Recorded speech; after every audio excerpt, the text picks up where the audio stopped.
இந்த முதல் நாளில் இந்த மாதிரி நாட்களில் மக்களை சந்திக்கிறது மக்களுக்கு ரொம்ப சந்தோஷமாகவும், இந்த வருடம் முழுக்க கடந்து போகிறதுக்கு ஏதாவது ஒரு பெரிய ஒரு ஒரு தெம்பையும் ஒரு எனர்ஜியையும் ஏற்படுத்த முடியும் அப்படின்னு நிறைய மக்களுக்குள்ள, ஒவ்வொரு தனிநபர்களுக்குள்ளேயும் இருக்கு. எல்லாருக்குள்ளேயுமே எப்படியாவது ஒரு நல்ல பாசிட்டிவ் வைப்ரேஷனோட நம்மளுடைய வாழ்க்கையை, நம்மளுடைய பிரயாணத்தை, நம்மளுடைய குடும்பத்தை, நம்மளை சுற்றி இருக்கிற சூழலை, இந்த பிரபஞ்சம் என்ற பேராற்றலை, ஒரு குருவை, ஒரு இறை தத்துவத்தை, இறை நாதத்தை பிடிச்சிக்கிட்டு நம்ம கடந்து போயிடலாமா அப்படிங்கிறதுக்காக நிறைய பேருடைய அந்த அந்த உண்மையான ஒரு ஒரு ஒரு உணர்வுகள். அதான் எப்பயுமே சூரிய உதயம் எவ்வளோ பெரிய முக்கியமோ, அந்த மாதிரி வருடத்தில் இந்த வருடத்தில் இருக்கிற தேதி, இந்த மாதிரி சூழல்கள்லாம் மக்கள்கிட்ட ரொம்ப முக்கியமாக பிரதானமாக இருக்கு. அந்த முதல் செயல் அவங்க வாழ்க்கையில் மறக்க முடியாத ஒரு நாளாக அமைஞ்சிருச்சுன்னா, அந்த வருடமே அவங்களால மறக்க முடியாத ஒரு நாளாக மாறுறதுக்கான ஒரு வாய்ப்பை உருவாக்கும் அப்படிங்கிறது தான்.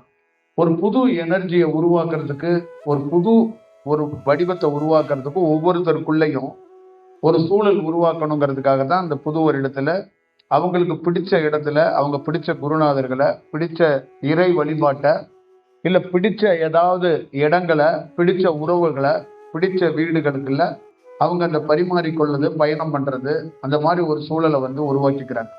இப்போ எங்களை மாதிரி ஆளுங்களுக்கு வளர்ந்தது, இந்த மாதிரி தியானத்துக்குள்ள வந்ததுக்கு அப்புறம், இந்த மாதிரி வருடம், இந்த மாதிரி ஒரு நல்ல சூழல், இதெல்லாம் நமக்குள்ள வராது. அங்க என்ன ஒரு சூழல் இருக்கும்னா, ஒருத்தருடைய இந்த மக்களுடைய எண்ண பிரதிபலிப்புக்கு ஏற்ற மாதிரி பிரபஞ்சம் ஒரு வேலை பண்ணும். அப்ப பிரபஞ்சம் எப்படி, இங்க ஒரு ஏக்கம் எப்படி இருக்குன்னா, எண்ணத்தை வச்சுதான் இங்க ஏக்கமே நடக்குது. அப்ப இந்த பிரபஞ்சத்துல இருக்கிறது அது எண்ணமாக இல்லாம சுழற்சியா இருக்கு. ஆனா இந்த உலகத்துல இருக்கிறது எல்லாமே எண்ணமா இருக்கு. அப்ப அந்த எண்ணத்தோட பிரதிபலனுக்கு ஏற்ற மாதிரி இந்த சுழற்சி தன்னுடைய பணியை செய்யுது. அப்ப எண்ணத்தை ஒரு மனிதன் எண்ணத்தை குவிக்கும் போதோ, எண்ணத்தால நினைக்கும் போதோ, எண்ணத்தால அவன் ஃபீல் பண்ணும் போது, அந்த எண்ணத்துக்கு ஏற்ற மாதிரி இந்த பிரபஞ்சம் தன்னுடைய வடிவத்தை, தன்னுடைய குணாதிசயத்தை, தன்னுடைய தன்மையை அது பிரசன்ட் பண்ண ட்ரை பண்ணுது. அப்ப ஒவ்வொருத்தருடைய எண்ணத்துக்கு ஏற்ற மாதிரி அந்தந்த இடத்துக்குள்ள குவியலை பார்க்கும். இப்ப நம்ம செல்போன்லயோ இல்ல மற்ற இடங்கள்ல நம்மகிட்ட நவீனமா இராணுவத்துல ஒரு சில இடங்களை கண்காணிக்கிறதுக்கான சில கருவிகள் நம்ம வச்சிருக்கிறோம். அந்த மாதிரி பிரபஞ்சம் இந்த தமிழ்நாட்டிலேயோ இந்தியாவிலேயோ உலகத்திலேயோ என்ன குவியல்ல ஒரு இறைவனையோ ஒரு குருவையோ எங்க குவியலாக அதிகமாக அந்த அலைவரிசை பரவப்படுது அப்படின்னு பார்ப்பாங்க. அப்ப அந்த குவியல் பரவல் இருக்கிற இடத்துல அவங்க ஏதோ ஒரு வடிவத்துல தோன்றதுக்கோ வர்றதுக்கோ ஒரு வாய்ப்பை உருவாக்குவாங்க. அப்படிதான் இப்ப நம்ம இந்த மாதிரி ஒரு பெரிய நகரத்துக்குள்ள நம்ம வைக்கணும், நம்ம உங்களை சந்திக்கணும் அப்படிங்கிறது கிடையாது. மக்கள் அடிப்படையா அவங்களுடைய எண்ண குவியல்ல அந்த செயல்ல ஒரு குருவையோ ஒரு இறைவனையோ அவங்க நினைக்க உட்படுறாங்க. என்ன நினைச்சாங்க அப்படின்னு நான் சொல்ல முடியாது. இந்த உலகத்துல சாதாரண ஒரு எலி அதுதான் கடவுள் அப்படின்னு நினைச்சு நீங்க நினைச்சா கூட, அந்த எலிய நினைச்சதுனால பிரபஞ்சத்துக்குள்ள ரிஃப்ளெக்ஷன் ஆகும். அப்ப இந்த பிரபஞ்சம் என்ன பண்ணும்னா, இங்க பெரிய எலி சின்ன எலியா எங்களை மாதிரி எலி இருக்குல்ல, இந்த எலிக்களை நீ அங்க போ, அந்த மக்களை சந்தி, அந்த மக்களோட பயணி அப்படிங்கிறதுக்கான ஒரு வாய்ப்பை எங்களுக்குள்ள ஒரு உதயமாக்குவாங்க. அப்ப எங்களுக்குள்ள உதயமாக்கி அதை நமக்குள்ள ஒரு பெரிய ஒரு வடிவமா, எப்படின்னா ஒரு தீர்க்கமா எந்த ஒரு சூழல்லையும் நகர்ந்து போயிடாம ஒரு சரியான சந்தர்ப்பத்துல அவங்களோட போய் இருக்கிற மாதிரி ஒரு சூழலை நமக்கு உருவாக்கி கொடுப்பாங்க. அப்படிதான் இந்த இடத்துக்குள்ள வர்றதுக்கு முக்கியமான காரணமா இருந்துச்சு. இப்ப நீங்க எல்லா நம்ம வீட்டுல இருந்து நம்ம சுத்தி இருக்கிற அத்தனை விஷயமும் ஒரு பிளானு, ஒரு திட்டம் இருக்கும். ஆனா பிரபஞ்சத்துடைய பிளான் திட்டம் எப்படின்னா, உங்களுடைய மனநிலைக்கு ஏற்றது போலதான் அதோடைய செயல்பாடுகள் இருக்கு. உங்களுடைய எண்ண குவியலுக்கு ஏற்ற மாதிரி தான் அதோடைய பணி இருக்கு, அதோடைய திட்டம் இருக்கு, அதோடைய செயல்பாடுகள் இருக்கு. அப்ப அது உங்களை கவனிக்குது.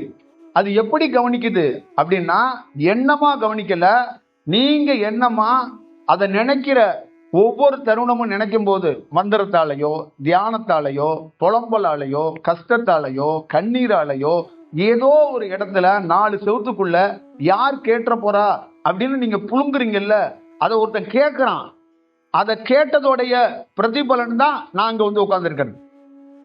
இப்ப நீங்க பேசுறத ஒருத்தன் கேட்கிறான், ஒருத்தன் கண்காணிக்கிறான். நீங்க அழுவுறத ஒருத்தன் கவனிக்கிறான். உங்களுக்கு தெரியல நம்மளோட துக்கத்துக்கு எவன்டா பொறுப்பு இருக்கிறது, யார் வழிகாட்டுவா, யார் பொறுப்பு இருக்க போறா? நம்ம குழந்தைக்கோ நமக்கோ இருக்கிற உடல்ல இருக்கிற சோர்வுலையோ இந்த வாழ்க்கையோட தத்துவத்திலிருந்து எப்படா விடுபட போறோம்? பக்கத்து வீட்லயோ எழுத்த வீட்லயோ ஒரு நாள் ஹெல்ப் கேட்கலாம், நண்பர்கள்ட்டே உறவினர்கிட்ட ஒரு நாள் ஹெல்ப் கேட்கலாம், 10 நாள் 1 மாசம் எப்படி உதவி கேட்க முடியும்? அப்ப தவிக்கிறீங்க. இதெல்லாம் யார் கேட்பா? கடவுளுக்கு கண்ணு இருக்கா? கடவுளுக்கு காது இருக்கான்னு? கடவுளுக்கு கண்ணு காது மூக்கு இதெல்லாம் இல்ல. கடவுளுக்கு உணர்வும் தன்மை இருக்கிறது. மக்களுடைய உயிரோடைய மரமோ இல்ல எந்த உயிர் சக்தி கொண்ட செயலும் அது ரிஃப்ளெக்ஷன் பண்ணா அதை உணரக்கூடிய தன்மை இறைவனிடம் இருக்கு, பிரபஞ்சத்திட்ட இருக்கு. அப்ப அந்த பிரபஞ்சம் கண்காணித்து அப்ப என்ன பண்ணுதுன்னா சமன் பண்ணுவதற்கு எங்களை அனுப்புறது. எதுக்கு அனுப்புறது, என்ன வடிவத்தில் அனுப்புதுன்னா நீங்க எல்லாம் கிளியரா புரிஞ்சுக்கணும்.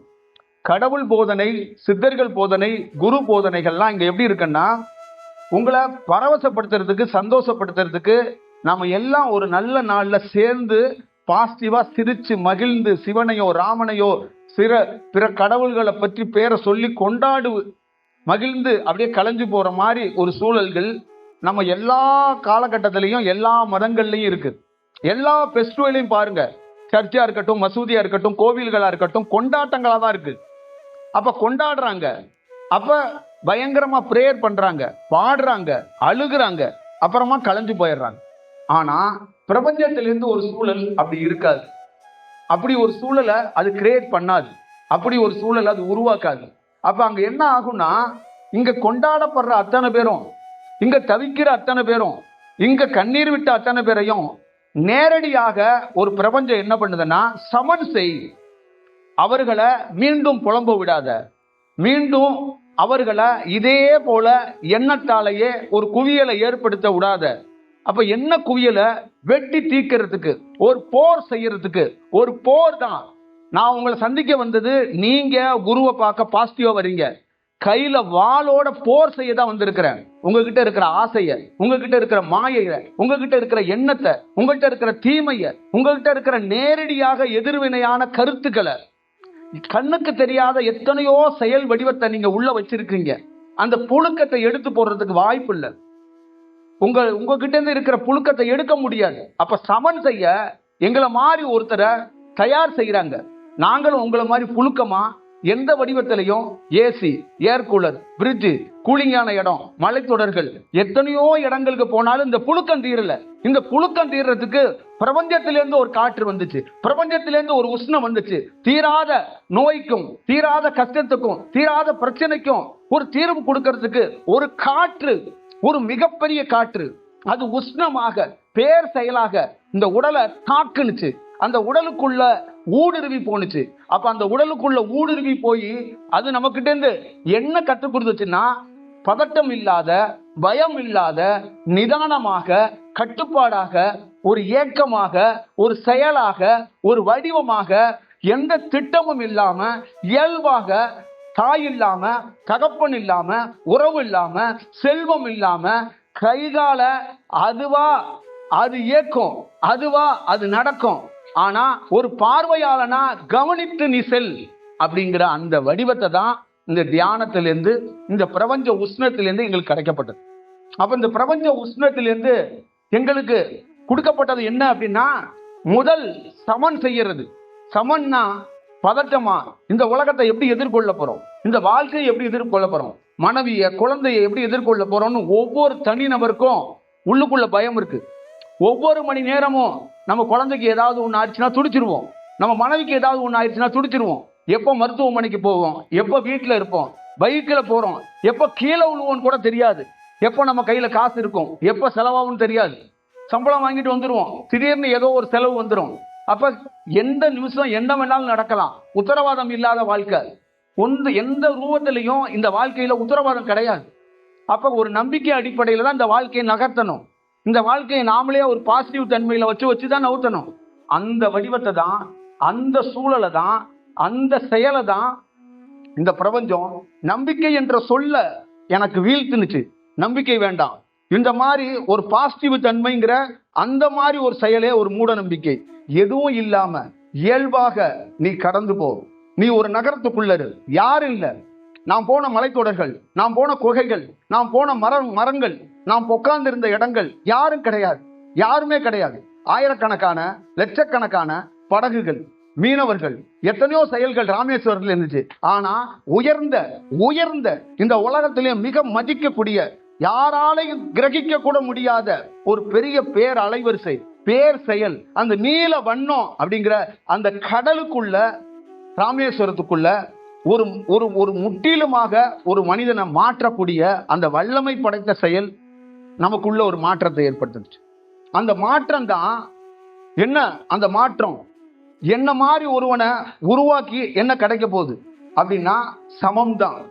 என்ன சமன் செய்து அது எனக்கு கற்றுக் கொடுத்த ஒரே செயல். நகரம் முழுக்க மக்கள்கிட்ட காசு கொடுக்காத, பணம் கொடுக்காத, நம்பிக்கை கொடுக்காத, எந்ததும் கொடுக்காத, மனதை சரியா இயக்கிறதுக்கு கற்றுக் கொடு. மனதை அவங்கள ஒருநிலைப்படுத்த வை. அவங்கள மன ரீதியாக அவங்கள குணப்படுத்து. மன தத்துவம் மன ரீதியாக ஒரு நம்பிக்கையோட இருக்கிறதுக்கு ஒரு மருத்துவர் கூட முழு செயல்பாடுகள்ல செயல்படுறது கஷ்டம். ஏன்னா அவரே மனதிலிருந்து செயல்பட்டுருவார். அப்ப ஒவ்வொரு தனிநபர்களையும் நம்ம சந்திக்கிறது, உங்களோட இருக்கிறது, உங்களோட பேசுறது, உங்களோட பயணிக்கிறதுக்கு ஒரே ரீசன் தான், உங்களுடைய அந்த மனதை மேல் மனதிலிருந்து ஆழ் மனதுக்கு அமைதிப்படுத்துறதுக்கும் ஒரு நிதானத்தை ஏற்படுத்துறதுக்காக தான் இந்த சந்திப்பு. இதுதான் இதோடைய நோக்கம். இது நிச்சயமா கண்டிப்பாக ஒவ்வொரு முறையும் நான் சந்திக்கும் போதும், நான் ஒவ்வொரு முறையும் உங்களை பார்க்கும் போதும் உங்ககிட்ட உறுதியா சொல்றதுதான், இந்த பிரபஞ்சங்கிறது கண்ணுக்கு தெரியாத ஒரு பேர் அலைவரிசை காற்று. அந்த காற்று எந்த உருவமும் செய்ய முடியாத மேஜிக் அது செய்யும். எந்த உருவமும் செய்ய முடியாத ஒரு அசாத்தியமான ஒரு செயலை அது செய்யும். அந்த செயல் வடிவத்திலிருந்து, அந்த வடிவத்திலிருந்து இந்த உடலுக்குள்ள இருக்கப்பட்ட என் தாய் உஷ்ணம், என் தந்தை உஷ்ணம், என் உறவினர்கள் உஷ்ணம், எல்லா உஷ்ணத்தையும் வெளியே தூக்கி போட்டு தன்னுடைய உஷ்ணத்தை கொடுத்துதான் நகரத்துக்குள்ள எங்களை அமைச்சிருக்கு. இப்ப எனக்குள்ள இருக்கிற உஷ்ணம் மனிதனுடைய உஷ்ணம் இல்லை. ஒவ்வொரு மனிதனுக்குள்ளேயும் இந்த உஷ்ணம்தான் ஒரு மனிதனுடைய தீர்மானிக்கிறது யாருன்னு. ஒரு வாழை மரம் இருக்கு, அந்த மரத்துக்கு தண்ணி, உரம் இதெல்லாம் தாண்டி அந்த மரத்துக்குன்னு ஒரு உஷ்ணம் தேவைப்படும். அதுதான் வடிவம். அதனாலதான் காலங்காலமா சொன்னாங்க, ஒரே ஒரு நல்ல சிவனடியார 1000 பேருக்கு சோறு போடாத, ஒரே ஒருத்தனை அவனுக்கு சோறு போடு, ஒரே ஒருத்தனுக்கு வேட்டி சட்டை வாங்கி கொடுத்துரு, ஒரே ஒருத்தனை உன் வீட்டுக்கு கூட்டிட்டு போயிரு, ஒரே ஒருத்தனுடைய முகத்தையாச்சும் பாதத்தையாச்சும் பார்த்துரு. அந்த ஒருத்தனா பார்த்தா நீ உலகத்துல உன் லைஃப்ல ஒரு முக்கியமான ஒரு வடிவத்துக்குள்ள உன்னோட லைஃப் மாறும். அப்படிங்கிறது தான் இதோடைய வடிவமாகவும் தத்துவமாகவும் இருக்கு. அப்ப நான் உங்களை சந்திக்கிறதுக்கோ, உங்களுக்குள்ள இருக்கிறதுக்கோ, மக்கள் சந்திப்பு அப்படிங்கிறதோ, நீங்களும் நானும் புரிஞ்சுக்க வேண்டியது என்னன்னா, நம்ம எந்த சூழல்லையும் பிராக்டிகலை மீறக்கூடாது. நாம அடிப்படையா மூட நம்பிக்கைக்குள்ள போயிடக்கூடாது, ஒரு மிகைப்படுத்திடக்கூடாது. கடவுளுங்கிறத அறியணும், கொண்டாடக்கூடாது. கடவுளுங்கிறத புரியணும், அதை வேற மாதிரி ஆராதித்திடக்கூடாது.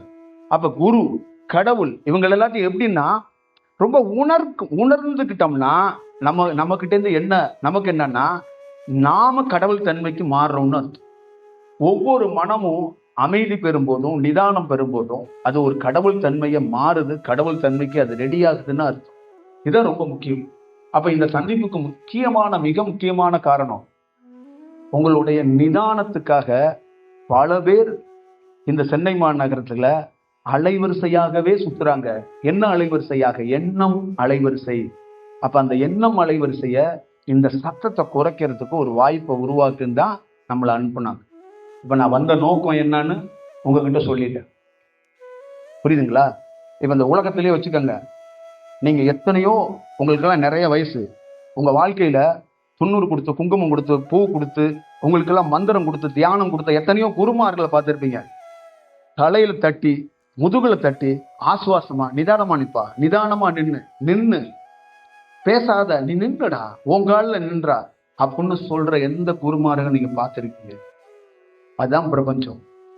அதான் பிரபஞ்சம். உன்னால முடியும் தான் உன்னையே நான் படைச்சேன். உன்னால முடியும் தான் உனக்கு கைகால கொடுத்தேன். உன்னால முடியும் தான் உனக்கு மூளையை கொடுத்தேன். உன்னால முடியும் தான் உனக்கு பார்வையை கொடுத்தேன். என்னால முடியும்னா உனக்கு ஏன் பார்வை, உனக்கு ஏன் கைகால்? நானே செஞ்சுட்டு போயிடுவேனே.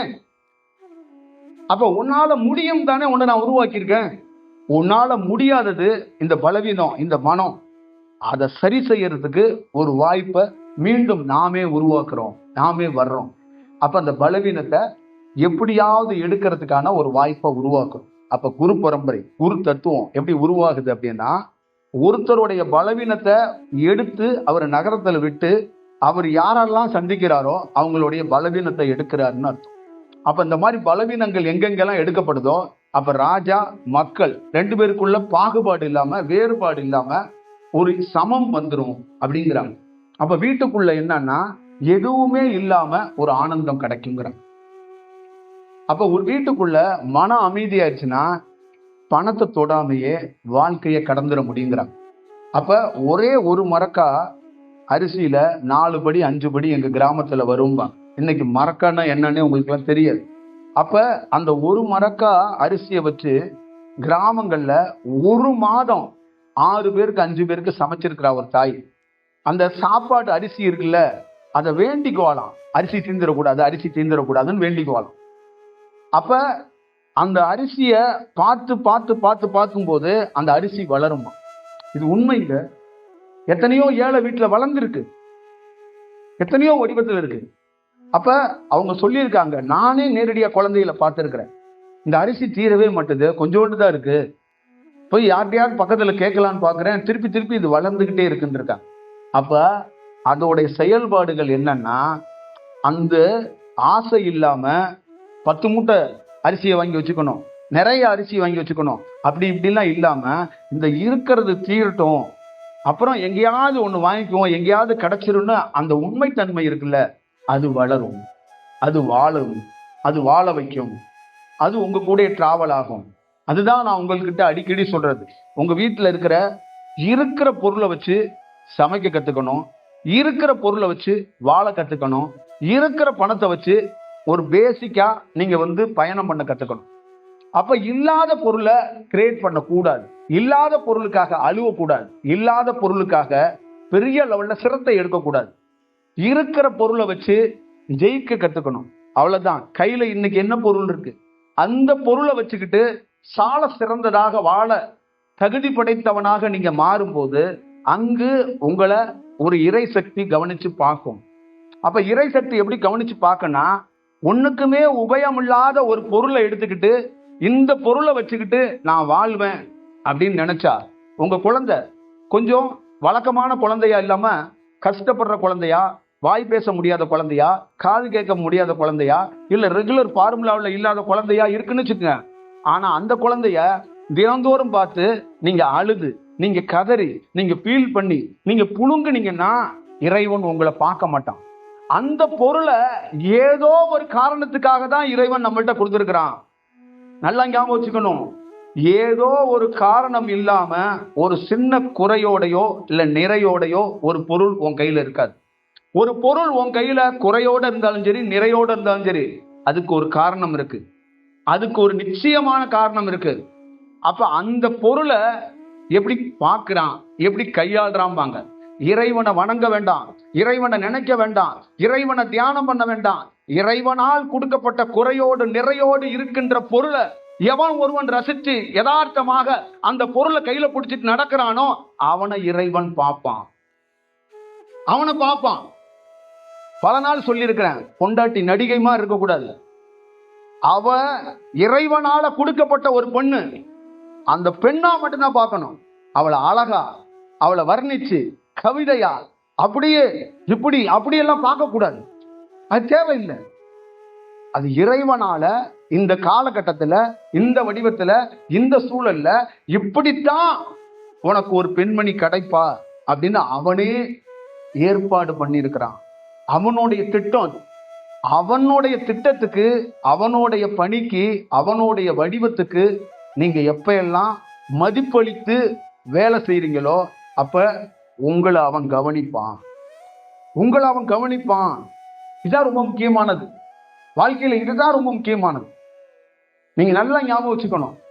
என்னுடைய வடிவத்துல, என்னுடைய வாழ்க்கையில சென்னை முழுக்க பெரிய பெரிய டிகிரி படித்த மனிதர்கள் எல்லாம் எழுத்து வடிவத்தில் இருக்கும்போது, பெரிய படிப்பே இல்லாம பல நூற்றுக்கணக்கான எழுத்தாளர்கள் உட்கார்ற சபையில நானும் உட்கார்ந்து இருந்தேன்.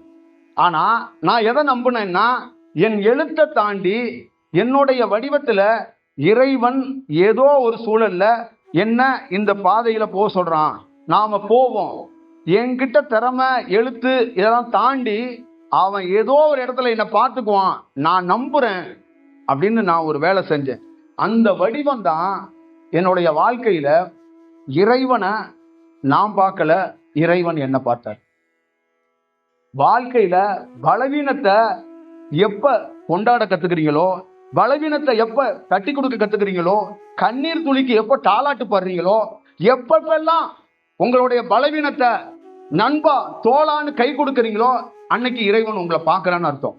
பலவீனத்தை புலம்ப ஆரம்பிச்சிங்க, பலவீனத்தை எதிர்த்து சண்டை போட ஆரம்பிச்சிங்கன்னா நீங்களும் தோத்துருவீங்க. உங்களுக்கு ஆப்போசிட்ல இருக்கிற இறைவனையும் உங்களால பார்க்க முடியாம போயிடும். அப்ப இறை தத்துவங்கிறது என்னன்னா, உன் பலவீனம் தான் ஒரு நாள் என்னை பார்க்கறதுக்கான வாய்ப்பாகவே இருக்க போகுது. இந்த உலகத்திலே கண்டுபிடிக்க முடியாது என்ன தெரியுமா, உன்கிட்ட இருக்கிற சின்ன சின்ன குறைகள் தான் இறைவனை நீ பார்க்க போறன்னு அர்த்தம். ஒரு நிறைவோட இருக்கிற மனிதன் தன்னையும் பெருசா அடையாளம் கண்டுபிடிக்க முடியாது, இறைவனையும் அடையாளம் கண்டுபிடிக்க முடியாது. குறையோட இருக்கிறவன் தான் ஒவ்வொரு நாள் பலவீனத்துல பிள்ளையார சுத்துறான், மரத்தை சுத்துறான், ஏதோ ஒரு கோயிலுக்கு போறான், ஏதோ ஒரு குருவை பார்க்கறான், அவன் தேடுறான். அந்த தேடுறதுக்கு முக்கியமான காரணம் அவன் பலவீனம் எங்க அவனை படுக்க வச்சிருமோ, அவன் பலவீனம் எங்க அவனை அழுக வச்சிருமோன்னு பயந்துகிட்டு தேடுறான்ல, அந்த வடிவம் தான் இறைவனோ குருவோ உங்களை இன்னும் ஸ்பீடு பண்றான். அப்ப வாழ்க்கையில நீங்க இருக்கிற எல்லா பேருக்குள்ளையும் தெரிஞ்சுக்கங்க, யாராவது பலவீனம் இல்லாம இருந்தீங்கன்னா நீங்க ரொம்ப மோசமான ஆள்னு அர்த்தம். நீங்க ரொம்ப பலவீனத்தோட யாரெல்லாம் இருந்தீங்கன்னா நீங்க எல்லாம் உண்மையிலே இறைவனோட பிள்ளைங்கன்னு அர்த்தம். இதான் உண்மையான விஷயம். அப்ப வாழ்க்கையில நாம நினைச்சு மனித வடிவத்துல பயங்கரமான விஷயம் சிலகாய்க்கிறது இருக்குல்ல, அதை தாண்டி ஒரு இயல்புல ஒண்ணு கடக்க கத்துக்கணும்.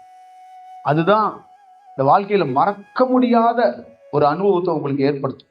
நீங்க மறக்கவே முடியாத அனுபவத்தை ஏற்படுத்தும். இப்ப எங்களை மாதிரி ஆளுங்க வாழ்க்கையில நீங்க நினைச்சு பாருங்க, கடலே கதின்னு இருக்கிற ஒரு மீனவன் அந்த ராமேஸ்வர கடல்ல என்ன சாதிச்சான். கடலுக்கும் எனக்கு சம்பந்தமே கிடையாது. கடல்ல நீங்க கொண்டு விட்டீங்கன்னா அந்த கட்டுமரத்துல 1 மணி நேரம் என்னால நிக்க முடியாது. ஆனா அந்த கடல் என்னை வளர்த்துச்சு, என்னை ஆளாக்குனுச்சு. அதான் இதுல இருக்கிற விஷயம். அப்ப இதோடைய அவ்வளவு பெரிய டெப்தா இருக்கிற ஒரு பிரபஞ்சத்தை, ரொம்ப டெப்தா இருக்கிற ஒரு பிரபஞ்சத்தை ஒரு தனி மனிதனால அறிய முடியாது. அப்போ ஒரு தனி மனிதனால அறிய முடியும்னா அவனுடைய பலவீனத்தை அவன் பிளஸ் எடுத்துக்கிட்டு பயணிக்கும் போது ஒரு நாள் இறை சக்தி உண்மையான பிளஸ், உண்மையான அந்த பலவீனத்துக்கான காரணத்தையும் அந்த பலவீனத்தை எடுத்துட்டு உன்னுடைய ஞாபக சக்தி, நீ இழந்த ஞாபக சக்தியை மீண்டும் உன்கிட்டே கொடுக்குறேன்னு உனக்கு ஒரு வழி பண்ணும். என்னுடைய குழந்தையில என் தாய் வயிற்றுல பிறந்து விழுந்ததுல இருந்து கிட்டத்தட்ட 30-31 ஆண்டுகள் பலவீனமா மட்டுமே வாழ்ந்தேன். ஆனா என்கிட்ட என்னன்னே தெரியாது, இது படைப்போட தத்துவமான்னு தெரியாது. என் பலவீனத்தை நான் பிளஸ்ஸா தான் பார்த்திருக்கேன். என் பலவீனத்தை நான் பலவீனமா பார்த்ததே கிடையாது. யாருக்கிட்டையும் இல்லாத ஒரு குணாதிசயம் என்கிட்ட இருக்கு. அப்ப என்னை எல்லாத்தையும் அவங்க மைனஸா பார்த்தாங்கல்ல, நான் எப்படி பார்த்தேன்னா என்கிட்ட ஒரே ஒரு பிளஸ் இருந்துச்சு. அந்த ஒரு பிளஸ்ஸை வச்சு என்னால அவங்களுக்கு சமமா ஈக்குவலா சண்டை போட முடிஞ்சிச்சு, பயணிக்க முடிஞ்சிச்சு. அப்ப ஒவ்வொரு இடங்கள்லையும் கிராமங்கள்ல எத்தனையோ சொந்தக்காரங்க வீட்டுக்கு போயிருக்கும் போது அந்த சொந்தக்காரங்க வீட்டுல எல்லாம் என் புள்ள இந்த டிகிரி படிச்சிருக்கான், என் புள்ள இது பண்ணியிருக்கிறாங்க, என் பொண்ணு இது பண்ணியிருக்கிறாங்க. அப்ப நம்மளாம் படிப்பு வாசமே இல்லாதவங்க. அப்ப நம்ம எவ்வளவு பெரிய கஷ்டம் இருக்கும். ஆனா அவங்களுக்கு ஈக்குவலா அவங்க செய்ய முடியாத, ஒரு டிகிரி படித்த ஒரு பெண்ணோ ஒரு ஆணோ செய்ய முடியாத வேலைகளை என்னுடைய பலவீனத்திலிருந்து நான் செஞ்சேன். அதுதான் என்ன அந்த இறை சக்தி இதை கொண்டு போனதுக்கு முக்கியமான காரணமே அதுதான். இங்க இருக்கிற உங்ககிட்ட ஒவ்வொருத்தர்கிட்டையும் கேட்டுக்கிறேன், உங்ககிட்ட இருக்கிற பலவீனத்துல நீங்க அதை பிளஸ்ஸா மாத்துங்க, அதை மதிங்க.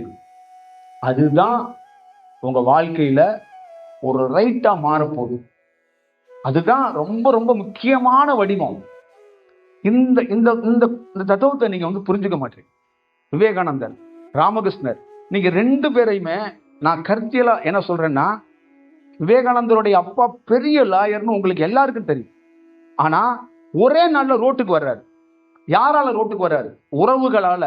அவங்க இருக்கிற ஃபேமிலி, கூட்டு ஃபேமிலியில நிர்வாகத்தை பார்க்க சொன்னா எல்லாம் கடனை வாங்கி ஒட்டுமொத்தமான ஒரு வேலையை பண்ணி வச்சு அந்த வீட்டுக்குள்ளே இருக்க முடியாத நிர்பந்தத்துல வெளியில வந்து அவர் ஒரு வாடகை வீட்டுல இருந்து இறந்து போயிட்டார். ஒரே நாள்ல ஒண்ணும் இல்லாம, சாப்பாட்டு கூட வழி இல்லாம ஒரு குடும்பம் வந்துச்சு. இந்த பலவீனத்துல ஒரு குழந்தை வக்கீலாக போதா, ஆன்மீகத்துக்கு போக போதா? இந்த பலவீனத்தை அந்த குழந்தை பிளஸ் ஆக்குனுச்சா மைனஸ் ஆக்குச்சு? இப்ப இந்த பலவீனத்தை எடுத்துக்கிட்டு எத்தனையோ ஆண் குழந்தைங்க, பெண் குழந்தைங்க இங்க உட்கார்ந்துருக்கீங்க. உங்க வாழ்க்கையில இருக்கிற ஒவ்வொரு நாளும் ஒவ்வொரு தனி மனிதனும் சொல்றான், எனக்கு மட்டும் ஏன் இப்படி நடக்குது, என் லைஃப் ஏன் இப்படி இருக்கு, என் கணவர் ஏன் இப்படி இருக்கிறாரு, என் மனைவி ஏன் இப்படி இருக்கிறாங்க, என் குழந்தை ஏன் இப்படி இருக்கு, என்னை சுத்தி வேலை செய்யறவன் அத்தனை பேருமே என்னை வெறுப்பேற்றுறதுக்காகவே வர்றாங்க.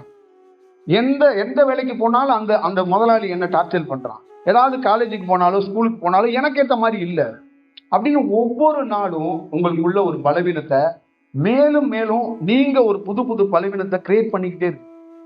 அப்ப வாழ்க்கையில நம்மளுடைய பலவீனத்தை பிளஸ்ஸா மாத்தினா நீங்க இறை சக்தியை அடைவீங்கன்னு இதுதான் இதுக்குள்ள இருக்கிற சூட்சமம், ரகசியம். இதுதான் இந்த உலகத்துல நிறைய பேரு தன்னுடைய பலவீனத்தை மேலும் பலவீனமா ஆக்கிட்டு குரு கிட்டேயோ கடவுள்கிட்டயோ போய் ஏதாவது புதையல் வாங்கிடலான்னு கற்பனை காண்றான்.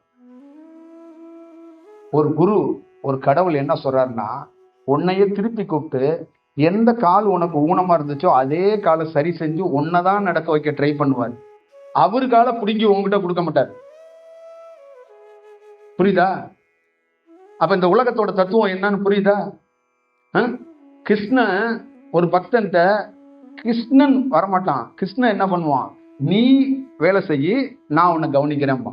அர்ஜுனனை வேலை செய்ய வச்சுட்டு கிருஷ்ணன் வேடிக்கை தான் பார்த்தான். கிருஷ்ணன் எல்லாமே எனக்கு தெரியும்னு அவனே வந்து ஒரு வேலையை செய்யலையே. அப்ப அர்ஜுனன்ட்ட என்ன சொன்னான், உன்னுடைய பலவீனம் எது, அந்த பலவீனத்தை மட்டும்தான் நான் எடுக்கிறேன், நீ பணி செய்யணும். இப்ப உங்கள்கிட்ட என்ன சொல்றேன், உங்க பலவீனத்தை ஒரு தாயா, ஒரு தகப்பனா, ஒரு நண்பனா தாளாட்ட கத்துக்கங்க. அதை எடுங்க, அதை தூக்கி எறிங்க. இந்த முதல் வருடத்துல முதல் தேதியில உங்ககிட்ட இருக்கிற பலவீனத்தை நீங்க எடுத்து ஓரமா வச்சுட்டு அந்த பலவீனத்தை பிளஸ் ஆக்க முடியுமான்னு பாருங்க. அதுதான் நீங்க சாதிக்கணும், அதை நான் பார்க்கணும். இதுதான் வேணும். இப்ப நீங்க நோயாளியை கடந்து உங்க வேலையை நான் பார்த்தேன்னா அதுல என்ன பெருமை இருக்கு? படுத்து கிடக்கிற நீ எந்திரிச்சு நீ வேலை பார்க்கணும்டா. உன் குடும்பத்துக்கு, உன் குழந்தைக்கு, உன்னுடைய கணவனுக்கு நீ சோறு ஊட்டணும், நீ பண்ணணும் வேலை. அப்ப உன்னுடைய சின்ன சின்ன இடம் இருக்கு பாத்தியா, அந்த இடத்துலதான் நீ மிஸ் ஆயிடுற, சோர்வடைஞ்சிடுற, தப்பாயிடுற. அதுதான் ரொம்ப ரொம்ப ஒரு கஷ்டமா இருக்கு. அதை வந்து நீங்க வந்து அவசியமா பாருங்க. அது எப்பயுமே அதை பார்த்தாதான் அது ஒரு மிக சரியா இருக்கும்னு நான் உங்ககிட்ட எல்லாத்துக்கிட்டையும் சொல்லணும்னு நினைக்கிறேன். அது எப்பயுமே உங்களுடைய சின்ன சின்ன விஷயங்களை நீங்க வந்து தவிர்க்கணும், பார்க்கணும். அப்போ ஒரு ஒரு ஒரு குரு கிட்ட இருந்து நீங்க கற்றுக்கொள்ள வேண்டியது என்னன்னா, உங்களுடைய குணாதிசயத்துல உங்ககிட்ட இருக்கிற பிளஸ் மைனஸை நீங்க அனலைஸ் பண்ணி அந்த மைனஸை பிளஸ் ஆக்க ட்ரை பண்ணுங்க. அந்த பலவீனத்தை எடுங்க. எடுத்துட்டீங்கன்னா ஜாதி, மதம், பணம், இந்த மாதிரி சூழல், வறுமை எல்லாத்துலேயுமே விடுபட தொடங்கிடுது. அப்போ உங்களுக்கு ஒரு தோல் சாயறதுக்கு ஒரு இறை அலைவரிசை உங்களுக்கு வழிகாட்டும், வழி நடத்தும். இவ்வளவுதான் விஷயம். ஒரு சிவனடியார் எந்த காசும் இல்லாம, எந்த பணமும் இல்லாம இந்தியா முழுக்க கால்நடையா போறான். அப்ப அவன் நம்பி இருக்கிறது ஒரே ஒரு விஷயம், அவனுடைய பலவீனத்தை எல்லாத்தையும் பிளஸ்ஸா மாத்திக்கிட்டு ஒரு இறை சக்தியாக தானே ஒரு இறையாக நினைச்சு அவன் பயணிக்கும் போது அவனுக்கு எந்த பணமோ காசோ தேவையில்லை. ஆனா அவனை ஒரு இறை சக்தி நேரடியா இல்லாம மறைமுகமா வழி நடத்துது, அவனுக்கு வாழ்வழிக்கும். இதுதான் ரொம்ப ரொம்ப முக்கியமான விஷயம். இப்போ அதே மாதிரிதான் உங்க வாழ்க்கையில ஒரு சிவனடியார் எப்படி இந்தியா முழுக்க உலகம் முழுக்க ₹1 நாணயம் இல்லாம சுத்தி வந்தானோ, அதே மாதிரிதான் உங்க வாழ்க்கையில நீங்க உங்க வாழ்க்கைய ஒரு சிறப்பா வேற இடத்துக்கு எடுத்துட்டு போறதுக்கான ஒரு நல்ல தருணமா இன்னைக்கு இருக்கும்னு நான் கருதுறேன், இன்னைக்கு அமையும்னு நான் கருதுறேன். அப்ப உங்களுக்குள்ள இருக்கிற சின்ன சின்ன சின்ன சின்ன விஷயங்களை நீங்க உங்களை தனிமைப்படுத்திக்குவீங்களோ, உங்களை என்ன மாதிரி சூழல் பண்ணிக்குவீங்களோ, நீங்க கொஞ்சம் ஆய்வு பண்ணுங்க. என்கிட்ட கேட்கறத தாண்டி இங்க இறையோட தத்துவம், இறைங்கிறது குருங்கிறது உங்களை கவனிக்கிறார், எனி டைம் கவனிக்கிறார். அதுதான் நீங்க மறந்துடுறீங்க. எப்பயோ ஒரு பிரசன்ட்ல உங்களை நாங்க கவனிக்கிறோம், உங்களை பார்க்கிறோம் அப்படின்னு நீங்க நினைக்கிறீங்க. அது இல்லை. இந்த பிரபஞ்சம் இந்த சுழற்சியில உங்களுடைய குட்டி குட்டி விஷயத்தை அது கவனிக்குதுங்கிறத நீங்க கவனிக்கணும். இதான் ரொம்ப விஷயம். ஒரு சிவனடியார் ஏன் தப்பு செய்ய மாட்டான், ஏன் இறைவனுக்கு பயப்படுறானா, எனி டைம் இறைவன் என்னோட இருக்கிறான்னு பயப்படுறான். ஆனா நீங்க பயப்பட மாட்டீங்க. ஏன்னா நீங்க சம்சா வாங்கி திங்கும் போதோ, இல்ல டீ குடிக்கும் போதோ, இல்ல உங்க காதலன் காதலிட்ட பேசும் போதோ, இல்ல நீங்க திருடும் போதோ, இல்ல நீங்க தப்பு செய்யும் போதோ கடவுள் வரமாட்டான்னு நீங்க நினைக்கிறீங்க. அந்த கீதையில சொல்லப்பட்ட முக்கியமான வாசகத்துல தர்மன் சூதாடும் போது கிருஷ்ணன் மட்டும் தெரிஞ்சிடக்கூடாது, கிருஷ்ணனுக்கு வந்துடக்கூடாதுன்னா கிருஷ்ணன் வெளியில இருந்துட்டு சொன்னா, அண்ட சராசரத்துல எல்லாமே எனக்கு தெரியும், எது எனக்கு தெரியக்கூடாதுன்னு நினைக்கிறான். அதே மாதிரிதான் உங்க வாழ்க்கையில பூஜை செய்யும் போது கடவுள் பார்க்கிறாருங்கிறீங்க. நீங்க யாருக்காவது துரோகம் பண்ணீங்க, யாருக்காவது பாவம் பண்ணீங்கன்னா அப்பையும் கடவுள் பார்க்க தான் செய்வார். அப்ப கடவுள் கண்ணை மூடிக்குவாரா என்ன? அப்ப நீங்க அது புரியணும்ல. அப்ப எனி டைம் நம்மள ஒரு பிரபஞ்சம் பேர் சக்தி வாட்ச் பண்ணுது. அப்ப நாம எப்படி இருக்கணும், அப்ப எப்படி நடந்துக்கணும் அப்படிங்கிறத நீங்க பார்க்கணும். நம்ம இந்த உலகத்திலே 3வது கண்ணுங்கிறது நம்மளுடைய நெற்றி பொட்டில் இருக்கிறது மட்டும் கிடையாது. இறைவனாக இருக்கிறவன் 3வதாக ஒருத்தன் நபராக இருந்து நம்மளை கண்காணிக்கிறாங்கிறது தான் இதோடைய விஷயமே. அது அது உருவமா இருக்கா, அது உருவம் இல்லாம இருக்காங்கிறதெல்லாம் முக்கியம் இல்லை, அது நம்மளை கண்காணிக்குது அப்படிங்கிறது தான் ரொம்ப முக்கியமானது. அப்போ உங்களுக்குள்ள அந்த ஒரு நுட்பமான செயல் வடிவம் வரணும், அதை நீங்க பார்த்துக்கணும். இதுதான் நான் உங்ககிட்ட சொல்லணும்னு நினைக்கிறேன். நீங்க வேற ஏதாவது யாராவது கேள்வி இருந்தா கேளுங்க, அதுக்கேற்ற மாதிரி நான் அடுத்தடுத்தது உங்களுக்கு பேசுறேன். தயவு கூர்ந்து உங்களுக்குள்ள, மீண்டும் சொல்றேன், உங்களுக்குள்ள இருக்கிற பலவீனத்தை நீங்க கண்டுபிடிச்சிட்டீங்கன்னா நீங்க வேகமா முன்னேற போறீங்கன்னு அர்த்தம். நான் கண்டுபிடிச்சு சொல்ல சொல்ல உங்களால உணர முடியல. நான் கண்டுபிடிச்சு தான் பல காணொலிய உங்ககிட்ட சொல்லிக்கிட்டே இருக்கிறேன். நீ ஒரு வேற மாதிரி போயிடுவ, நீ மாயை வைக்காத, ஆசை வைக்காத, ஃபீல் பண்ணாத, இதெல்லாம் உனக்கு தெரியாது. என்னுடைய அனுபவத்திலேருந்து சொல்றேன். மிஸ் ஆனதுக்கு அப்புறம் எதுவும் பேசி பிரயோஜனம் கிடையாது. ஒரு பொண்ணுடைய கல்யாணத்துக்கு முன்னாடியே அந்த பொண்ணுக்கு தேவையானதை சரி செய்யணும். கல்யாணத்துக்கு அப்புறம் சரி செய்யலாம்னா அது சரியா இருக்காது.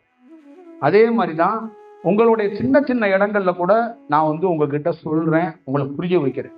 அப்ப என்னுடைய காணொளி அத்தனை காணொலியிலையும் உங்களுடைய சின்ன சின்ன அந்த அந்த அந்த பலவீனத்தை நீங்க பிளஸ் ஆக்க மாட்டீங்கிற அந்த ஆதங்கத்துல தான் என்னுடைய காணொளி முழுக்க இருக்கு. என்னுடைய காணொளி முழுக்க நீங்க பாத்தீங்கன்னா என்ன நோக்கி மக்கள் வர்றதுக்கான எந்த உரையுமே இருக்காது. மக்களை நேரடியா எதிர்த்து கேள்வி கேட்கிற உரையாகவே இருக்கும். நேரடியாக உங்ககிட்ட உங்களை ஆசுவாசப்படுத்தி, ஆசை காட்டி, பாசம் காட்டி, ஐஸ்கிரீம் கொடுத்து, இந்த மாதிரி உரைகள் என்னுடைய உரைகள் அதிகமா இருக்கவே இருக்காது. என்னுடைய உரைகள் அத்தனையுமே உங்களை நேரடியாக கேள்வி கேட்கிற உரைகளா இருக்கும். நான் உங்களை தான் கேள்வி கேட்கிறேன், நீங்க உங்களுக்கே பதில் சொல்லிக்கங்க. அப்படிதான் எல்லா காணொலிக்குள்ளேயும் ஏதோ ஒரு ஸ்டேட்மெண்ட்ல உங்கள்கிட்ட நான் கேள்வி கேட்டுட்டே இருப்பேன். என்ன அடிப்படையில நீங்க இதை வேலை செய்றீங்க, என்ன அடிப்படையில நீங்க ஒரு பணி செஞ்சுக்கிட்டே இருக்கீங்கன்னு உங்களை கேட்டுக்கிட்டு தான் இருக்கிறேன். அப்ப நீங்க அதை உணர்ந்து அதை புரிஞ்சு குட்டி குட்டி இடத்த இந்த முறையாச்சும் சரி செய்யுங்க. உங்களுக்கு ஒரு நல்ல வாய்ப்பு கிடைச்சிருக்கு, தனியா நிறைய இடம் கிடைக்குது, தனியா டிராவல் பண்றீங்க, பஸ்ல டிராவல் பண்றீங்க, ஒரு நிமிஷம் நம்மளுடைய மைனஸ் என்ன பிளஸ் என்ன, நம்ம கிட்ட எதெல்லாம் பலவீனமா இருக்கு, அதெல்லாம் எப்படி யூட்டிலைஸ் பண்ண முடியும்னு யோசிச்சு பாருங்களேன். அது வேற மாதிரி ஒண்ணு இருக்கும். எத்தனையோ அறிஞனோட புத்தகத்தை படிக்கிறீங்க, வியர்க்கிறீங்க, எத்தனையோ ஒருத்தனை ரோல் மாடலா சொல்றீங்க, எத்தனையோ குருநாதர்களை கடவுளை பார்த்து சிலகாக்கிறீங்க. நீங்க அந்த இடத்துக்கு வரணும்னா உங்கள்கிட்ட இருக்கிற பலவீனத்தையும் என்னான்னு உணர்ந்தாதான் நீங்க வர முடியும். வெறும் ஆசீர்வாதத்துல மட்டும் ஒருத்தர் ஜெயிக்க முடியாதுங்க. புரியுதுங்களா? ஆசீர்வாதங்கிறது ஒரு குழந்தை கீழே விழுவுற குழந்தைய திருப்பி தூக்கி விடுறது. நான் தூக்கி தான் விடணும், ஆனா நான் ஓடக்கூடாது. நான் ஓடுனா உனக்கு ரோல் இல்லாம போயிடும். புரியுதுங்களா? இதை நீங்க டீப்பா அனலைஸ் பண்ணுவீங்கன்னு நினைக்கிறேன். புரியுதுங்களா? பல நாள் பல வகுப்புகளை எனக்குள்ள இந்த மாதிரி சுவாசமா ஒரு கருத்தியல் பேசும்போது என்னுடைய காணொளி கேட்டுட்டு எனக்குள்ள எனக்கு ஃபீல் வந்துச்சு. எனக்கு ஒரு வாய்ப்பு கிடைச்சிச்சுன்னா அடுத்த பிறப்புலையாவது உங்க பக்கத்துல உட்காந்து இந்த மாதிரி ஒருத்தர் பேசுறத கேட்கணும். இவரு பேசுறத கேட்டுட்டு நம்மளை அனலைஸ் பண்ணி நாம டிராவல் பண்ணணும். அதுக்கான சந்தர்ப்பம் கிடைக்குமா அப்படின்னு நான் பல காணொளி என்னுடைய காணொளி கேட்டு பார்த்தேன். நான் யோசிச்சிருக்கேன். அப்ப அது என்ன மாதிரி ஒரு விஷயத்தை ஏற்படுத்துதுன்னு பார்த்துக்க. இதுதான் விஷயம். வேற என்ன யார் கேட்கணுமோ கேளுங்க.